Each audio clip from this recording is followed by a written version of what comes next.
Hello students. आइए Thomas एक्विनस के आगे के विचारों के बारे में बात करें। उनके कुछ विचारों के बारे में मैंने आपसे पिछली क्लास में बात की थी। जैसा कि मैंने आपसे कहा था कि एक्विनस को इस बात का श्रेय जाता है कि उन्होंने अरस्तु को, अरिस्टोटल को एक तरह से पुनः स्थापित किया। लेकिन सवाल यह है कि क्या एक्विनस ने पूरी तरह से, थॉमस एक्विनस ने पूरी तरह से अरिस्टोटल के जो थॉट्स थे या अरस्तु के जो विचार थे, क्या उनको एज इट इज़ या बिल्कुल वैसे ही फॉलो किया या फिर उसको कई नए प्रकार के मानी दिए या कुछ अलग रूप में उसको इंटरप्रेट किया। तो बच्चों, अरिस्टोटल के विचारों से एक्विनस प्रभावित जरूर हुए और काफ़ी कुछ उनका जो पूरा खुद का जो राजनीतिक दर्शन है उसमें हमें अरस्तु के विचारों का प्रभाव, उनकी बातें बहुत नज़र आती हैं। लेकिन इसके बावजूद उन्होंने जो आर्ग्यूमेंट्स और इंटरप्रिटेशंस दिए, he differed in arguments and interpretations and gave very different explanations. उन्होंने जो तर्क दिए वो अरस्तु की द्वारा दिए गए जो तर्क थे उनसे काफ़ी फ़र्क थे और उनके जो एक्सप्लेनेशंस उन्होंने दिए, जो समझाया उन्होंने, वो भी अरस्तु की तुलना में काफ़ी अलग तरीके से किया। उदाहरण के लिए, for example, he does support monarchy but his reasons for doing so are very different. जैसे कि हम देखते हैं कि अरस्तु की तरह ही एक्विनस भी राजतंत्र के समर्थक थे, लेकिन राजतंत्र को उनका जो समर्थन देने का जो कारण था, जो उनके आधार थे या जो सिद्धांत थे, वो अरस्तु ने जिन कारणों से राजतंत्र का समर्थन किया या उसको सपोर्ट किया या उसको एक जिसे हम कहते हैं बेस्ट फॉर्म ऑफ गवर्नमेंट माना, उसकी तुलना में एक्विनस ने बिल्कुल वही बात मानने के बावजूद बहुत अलग प्रकार के तर्क उसके लिए दिए। जैसा कि he does not support monarchy because the king is a person with extraordinary virtues. वे राजतंत्र का समर्थन इसलिए नहीं करते कि वे मानते हों कि राजा जो है वो कोई जिसे हम कहते हैं बहुत जिसमें कि बहुत ही अतिरिक्त किस्म के कुछ गुण होते हों, जैसा कि अरस्तु ने माना है प्लेटो की लाइन तर्ज पर चलते हुए कि एक तरह से जो फिलोसोफर किंग वाला कॉन्सेप्ट है कि उसी को राजा बनने का अधिकार है जिसमें कि बहुत एक्स्ट्रॉर्डनरी क्वालिटीज़ हों और जो दूसरे लोगों में ना हो। बल्कि वे मानते हैं because principle of unity is good, क्योंकि उनको लगता है कि एक्विनस का मानना, उनको यानी एक्विनस का मानना ये है कि राजतंत्रीय व्यवस्था इसलिए अच्छी है क्योंकि वो जो पॉलिटिकल ऑर्गेनाइजेशन है, जो राजनीतिक संगठन है, उसको एक एकता प्रदान करती है और उनके हिसाब से एकता में जब सत्ता एक जगह निहित होती है तो उससे सत्ता में स्थायित्व आता है। एक्विनस का मानना है कि व्हेन मैनी रूल, जब बहुत सारे लोगों का शासन होता है, डिसेंशन इजीली ब्रेक्स आउट, तो आपस में वाद विवाद की संभावना बहुत ज़्यादा रहती है और अव्यवस्था फैलने की संभावना रहती है। And this leads to tyranny, और इसका परिणाम यह होता है कि तानाशाही स्थापित होने का डर हो जाता है और जो कि वे मानते हैं कि सबसे खराब व्यवस्था हो सकती है। तो जबकि उनका मानना है कि इसमें कोई हम इस बात से इनकार नहीं कर सकते, इस संभावना से इनकार नहीं कर सकते कि राजतंत्र का भी तानाशाही में परिवर्तित होने की उतनी ही संभावना है, that a monarchy can also turn into a tyranny. लेकिन जब एक राजतंत्र तानाशाही में परिवर्तित होता है तो उसकी तुलना में जब रूल ऑफ मैनी, जहाँ बहुत सारे लोगों का शासन है,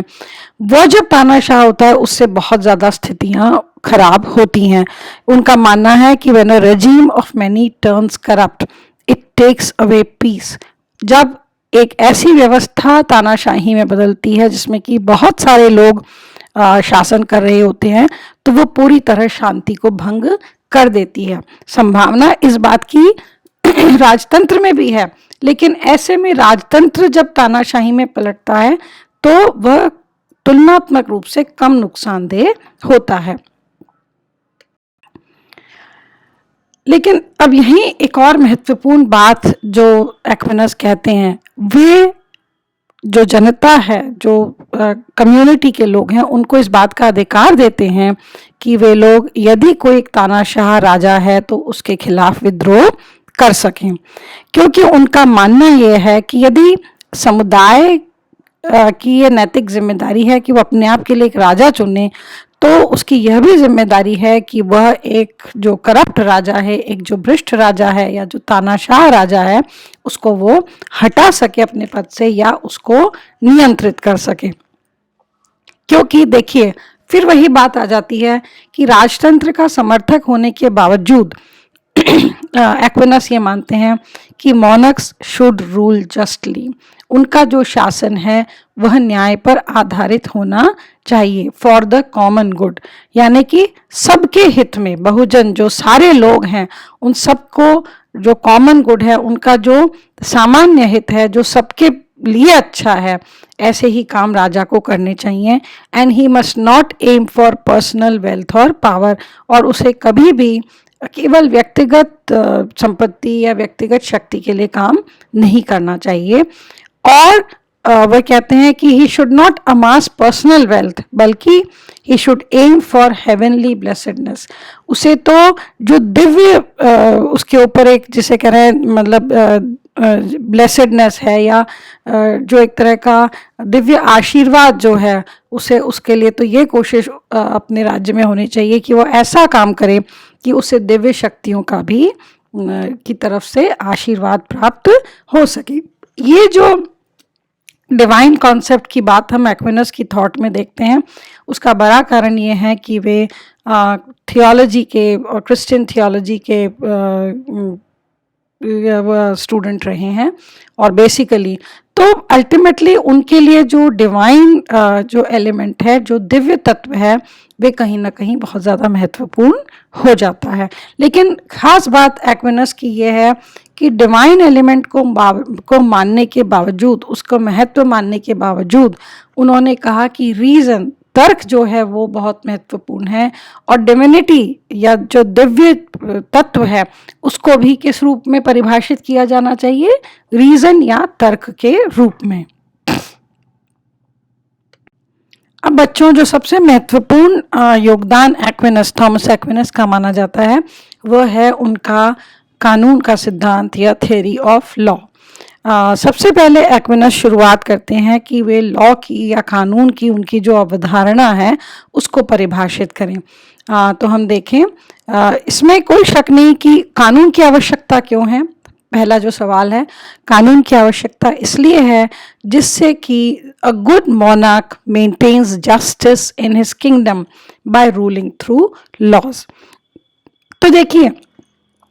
राजतंत्र के वे समर्थक हैं, लेकिन जिसे हम लिमिटेड मोनार्की कहते हैं, सीमित राजतंत्र, एक तरह से उसके समर्थक हम देखते हैं, क्योंकि वे मानते हैं कि एक राजा को कानूनों के अनुसार अपना राज्य चलाना चाहिए या राज करना चाहिए, और अगर वह ऐसा करता है तो वह अपना जो उसका जो किंगडम है, उसकी जो सत्ता है, उसमें वह न्याय की स्थापना कर सकता है, और इस रूप में वे कानून को परिभाषित करते हैं। Law is a kind of rule और measure of acts by which someone is induced to act और रेस्ट्रेन फ्रॉम एक्टिंग। बिल्कुल जो प्राइमरी डेफिनेशन, जो बिल्कुल प्राथमिक परिभाषा वे देते हैं कि कानून क्या है, तो उनके अनुसार कानून एक ऐसा नियम है जो कि या तो किसी को कुछ करने के लिए निर्देशित करता है या फिर किसी को कुछ करने से रोकता है। यह उनके हिसाब से जो फॉरमोस्ट या बिल्कुल प्राथमिक परिभाषा कानून की है वह यही है। अगली बात जो वे कहते हैं वह है, law is an ordinance of reason for common good. अब ये करना, किसके लिए करना और क्या करने से रोकना, तो उसका जो आधार है वह एक्विनस के लिए है ordinance of reason for common good. Reason यानी तर्क, तर्क किस लिए, किस रूप में, कॉमन गुड के लिए यानी कि सबके हित में, and promulgated by one who cares for the community. और कानून बनाने वाला स्रोत क्या होना चाहिए, एक ऐसा व्यक्ति जो कि समाज का या सबका, पूरे समाज का हित चाहता हो, और कानून जो है उसमें पूरे समाज का हित परिलक्षित होना चाहिए। एक तार्किक रूप से बना हुआ नियम जो कि पूरा जो समुदाय है, पूरा जो व्यवस्था है उसका हित चाहती हो। अगली बात जो वे कहते हैं वह है laws are set to be just from their end. मतलब ये जो कानून है ये अपने उनका जो अल्टीमेटली साध्य है, जो एम है उनका, जो वो है न्याय। और इसी तरह उनका जो उद्भव होना चाहिए, उनका जो रूप होना चाहिए, वो भी पूरी तरह न्याय संगत होना चाहिए। अब न्याय संगत क्या है? तो for Aquinas, it should be based on reason rather than just being the authoritative command of a lawgiver. कानून ऐसा होना चाहिए जो कि तर्क पर आधारित हो, और न सिर्फ इसलिए वो कानून हो क्योंकि किसी तानाशाह ने या जो कानून देने वाला है उसने केवल अपनी इच्छा से उस कानून को कानून बना दिया हो। इसका मतलब एक तरह से बहुत बड़ा नियंत्रण एक्विनस लगाते हैं कानून के रूप में, और कानून को जिस तरह वे परिभाषित करते हैं कि यह नहीं है कि राजा केवल उसको जो इच्छा आए उसको कानून बना दे। कानून जब कोई राजा बनाता है या जो देने वाला है तो उसको ये ध्यान में रखना है कि वह तर्क पर आधारित हो, वो न्याय संगत हो, और वो केवल उसकी जो खुद की एक जिसे कहते हैं अथॉरिटेटिव, यानी उसके मर्जी आए जैसा उसने कोई आदेश दे दिया, उसको हम कानून नहीं मान सकते। एक्विनस आगे 4 प्रकार के कानूनों को परिभाषित करते हैं जब वे कानूनों के बारे में आगे बात करते हैं, और ये 4 प्रकार हैं इटर्नल लॉ यानी कि शाश्वत कानून, दूसरा है नेचुरल लॉ या प्राकृतिक कानून, तीसरा है ह्यूमन लॉ या मानवीय कानून, और चौथा है डिवाइन लॉ या जिसे हम कहते हैं दिव्य कानून। इस प्रकार से 4 प्रकार के कानूनों की बात एक्विनस करते हैं। अब हम थोड़ा सा समझने की कोशिश करें कि ये जो 4 प्रकार के कानून हैं ये कौन से हैं। तो बच्चों, पहला जो है इटर्नल लॉ या शाश्वत कानून जिसे हम कहें, उसकी अगर हम बिल्कुल छोटी सी परिभाषा देना चाहें तो उसका अर्थ है rational order of the universe. यानी कि ये जो हमारा संपूर्ण ब्रह्मांड है ये जिन नियमों पर चल रहा है, जिस पे कि ये चलायमान है या गतिमान है जिसे हम कहें, उसको वो कहते हैं ये इटर्नल लॉ है। ये हम सबसे ऊपर है, उसको जो बनाने वाली शक्ति है उसने एक व्यवस्था तय कर दी है, और उस व्यवस्था में जो संपूर्ण ब्रह्मांड के जो प्राणी हैं वो उस व्यवस्था के अंतर्गत काम कर रहे हैं, जो कि निश्चित रूप से हम देखते हैं कि ब्रह्मांड जो है कुछ नियमों पर चल रहा है, कुछ तार्किक नियम हैं जिससे कि एक दूसरे से जो ब्रह्मांड की अलग अलग शक्तियां हैं वो आपस में टकराती नहीं हैं, और इसको वे कहते हैं कि सबसे बड़ा जो अगर स्रोत है कानून को हम देखते हैं तो वो ये जो इटर्नल लॉ या जो शाश्वत कानून है जो कि rational order of the universe है, उसको सबसे ज़्यादा जो प्राइमरी कानून, प्राथमिक कानून एक्विनस मानते हैं। दूसरा वे कहते हैं नेचुरल लॉ यानी कि प्रकृति का कानून, और इसमें वे कहते हैं कि जो इस पृथ्वी पर रहने वाले जो प्राणी हैं, जिसमें कि जिसका कि एक हिस्सा जो ह्यूमन बीइंग्स हैं, जो मनुष्य हैं, वे भी हैं, वे जिस प्रकार से प्रकृति में रह रहे हैं वह जो है वो प्राकृतिक कानून है। और आप जैसा कि आप जानते हैं हमने अलग अलग विचारकों के समय समय पर जिस तरह से आपने अपने फर्स्ट ईयर के जो आप अपना थियोरी का पेपर पढ़ते हैं उसमें भी अपने कानून पढ़ा था, तो आपने समझा था कि प्रकृति के अपने कुछ नियम हैं और कुछ जिस तरह से कुछ अधिकार जो है वो हमें पृथ्वी देती है, जो प्रकृति है वो स्वयं देती है, जिसको कि हम नेचुरल राइट्स कहते हैं। तो एक्विनस यहाँ पर उन नेचुरल राइट्स की एक तरह से, और उन नेचुरल राइट्स का जो सोर्स है, जो नेचुरल लॉ है, जो प्रकृति का कानून है, और उस प्रकृति का कानून में जहाँ सारे प्राणी हैं वहीं मनुष्य भी एक प्राणी है, वो जिस तरह से काम करता है या जो अप्लाई करता है उसको वे नेचुरल लॉ का की श्रेणी में रखते हैं। इसके बाद ह्यूमन लॉ की जब वो बात करते हैं तो उसका अर्थ है लॉ ऑफ नेशंस, यानी कि ये वो कानून है जिसको हम कानून के रूप में सामान्यतया जानते हैं अपनी डे टू डे एक्टिविटीज़ में। जिस प्रकार के कानूनों का निर्माण किन्हीं भी राजनीतिक व्यवस्थाओं को चलाने के लिए होता है, यानी कि वो जो सिविल लॉ एक तरह से जिसको हम कहते हैं,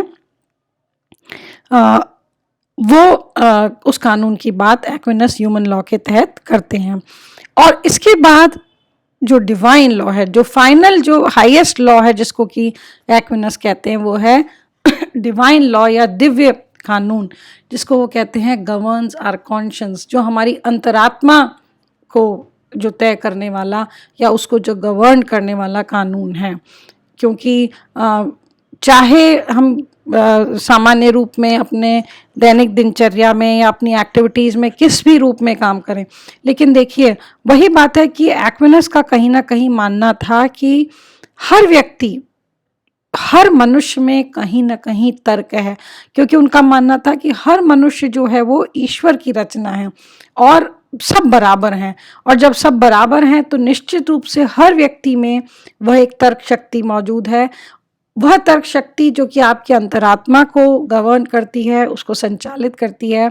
हम चाहे बाहरी रूप में कुछ भी काम करें, लेकिन एक्विनस का मानना यह है कि अंदर ही अंदर हम सब जानते हैं कि क्या सही है और क्या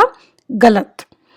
तो ये जो दिव्य कानून है ये बहुत इम्पॉर्टेंट है, और जो कि हमारी अंतरात्मा को, हमारी कॉन्शियंस को जो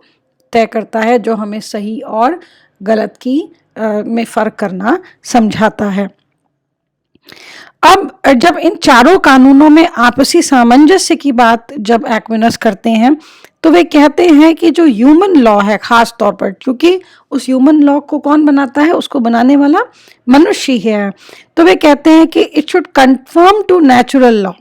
यानी कि वो कभी भी प्राकृतिक जो कानून है उसके विरुद्ध नहीं होना चाहिए, और वो हमेशा प्राकृतिक कानून को ध्यान में रखकर, यानी कि प्रकृति जिसको न्याय संगत बताए या प्रकृति जिसको अन्याय बताए,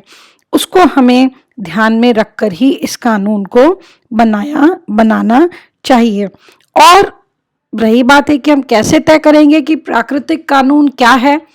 उसके लिए जो वो जिसे हम कहते हैं बेंचमार्क बताते हैं कि हम किस आधार पर तय करें, वो है रीजन या तर्क। और यह तर्क और रीजन जो है वो कहते हैं कि वह हमें पता पड़ता है हमारी परंपराओं से। क्योंकि परंपरा को इसलिए वो महत्व देते हैं क्योंकि उसके पीछे एक इतिहास है जिसमें अलग अलग लोगों ने अलग अलग समय पे अपने तर्क से उन परंपराओं को स्थापित किया है। तो देखिए कितनी महत्वपूर्ण बात है कि जब ह्यूमन लॉ बनाया जाए तो इस बात का बहुत ध्यान रखा जाए कि वह नेचुरल लॉ को फॉलो करता हो, वो कभी भी किसी प्राकृतिक कानून को के विरुद्ध नहीं जाता हो। और प्राकृतिक कानून को न्याय संगत मानने का आधार है रीजन या तर्क। और तर्क, हमें सही तर्क कैसे समझ में आएगा?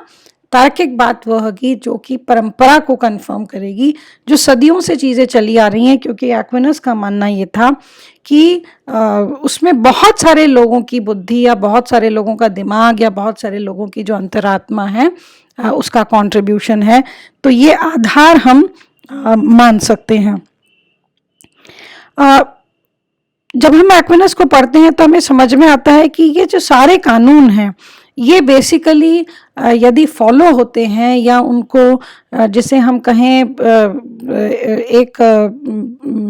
प्रैक्टिकल फॉर्म मिलता है, तो वो किसके थ्रू मिलता है? लॉ ऑफ नेशंस या ह्यूमन लॉ के तरह के माध्यम से ही। चाहे वो डिवाइन लॉ हो, लेकिन उसको जो एक्सप्रेस करने वाली शक्ति है, जैसा कि आप सब समझ सकते हैं, वो कौन सा है? वो ह्यूमन लॉ के रूप में ही सामने आता है। और इसीलिए उनके लिए इस ह्यूमन लॉ का बहुत ज़्यादा महत्व है। यहाँ पर ख़ास बात एक और है कि एक्विनस, इसके बावजूद कि वो एक प्रकार से खुद तो पादरी थे, वो धर्म के अध्ययन में जुड़े हुए थे, लेकिन इसके बावजूद उन्होंने ये माना कि एक सामान्य पॉलिटिकल ऑर्गेनाइजेशन में रहते हुए, एक सामान्य राजनीतिक संगठन में रहते हुए, और जो हमारे सामान्य प्रकृति प्रदत्त जो हमको ह्यूमन फंक्शंस हैं, जिस प्रकार से हमको ज्ञान अर्जित करना है, जिस प्रकार हमको अपनी जीविका उपार्जन करना है और सामान्य जीवन बिताना है, उनके हिसाब से वह बिल्कुल सही है और वही सच्ची, जैसे हम कहें, आनंद है। और इसलिए किसी भी रूप में वो उस तरह की चीज़ों का समर्थन नहीं करते कि केवल संन्यास ले लेने में ही जीवन जो है वो सार्थक है। एक्विनस शुरुआत के समय में अपनी उनके ये जो इंटरप्रिटेशंस थे उसके कारण उनकी आलोचना हुई, लेकिन धीरे धीरे जो चर्च था उसने भी उनके महत्व को और उनके जो इंटरप्रिटेशंस थे और उनका जो कंट्रीब्यूशन था एक तरह से हमारी जो फिलॉसफी को आगे बढ़ाने में और मानव जीवन को एक अच्छाई की ओर ले जाने में, उसको माना और उन्हें भी अंततोगत्वा एक सेंट डिक्लेयर किया गया। तो बच्चों, ये थे सेंट थॉमस एक्विनस। अब हम अगली क्लास में हमारे अगले जो थिंकर हैं उनके बारे में पढ़ेंगे। Thank you.